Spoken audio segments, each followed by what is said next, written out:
আসসালামু আলাইকুম রহমতুল্লাহ। ব্যাংকিং বার্তার পক্ষ থেকে স্বাগত জানাচ্ছি আমি নির্ঝর। অর্থনীতি ও ব্যাংকিং সকল আপডেট পেতে সাবস্ক্রাইব করে বেল বাটনটি চাপুন। চলুন এবার দেখে নেওয়া যাক আজকের আপডেট।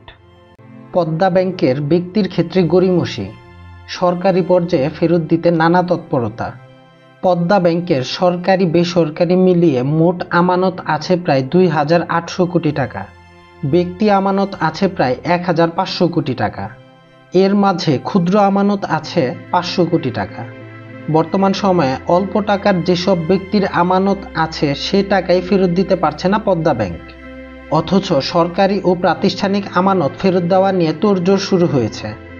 খাত সংশ্লিষ্টরা বলছে এটা ঠিক নয়, আগে ব্যক্তি পর্যায়ের আমানত ফেরত দিতে হবে, এরপর সরকারি আমানত।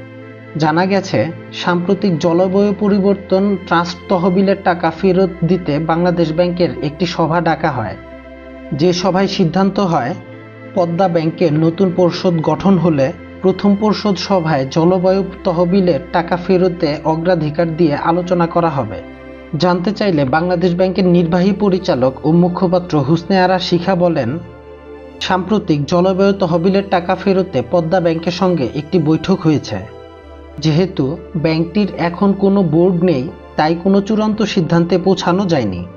তবে নীতিগত সিদ্ধান্ত হয়েছে, বোর্ড গঠন হলে প্রথম সভায় জলবায়ুর টাকা ফেরতের উদ্যোগ নেওয়া হবে।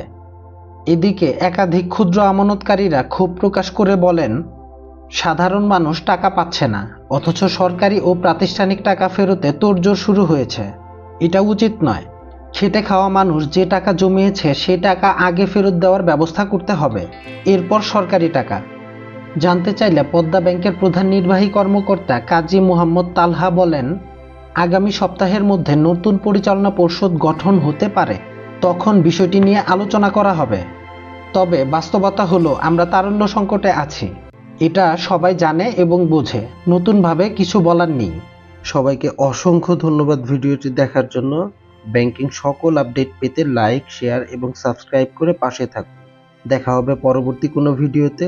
সে পর্যন্ত সুস্থ থাকুন, ভালো থাকুন। আসসালামু আলাইকুম রহমতুল্লাহ।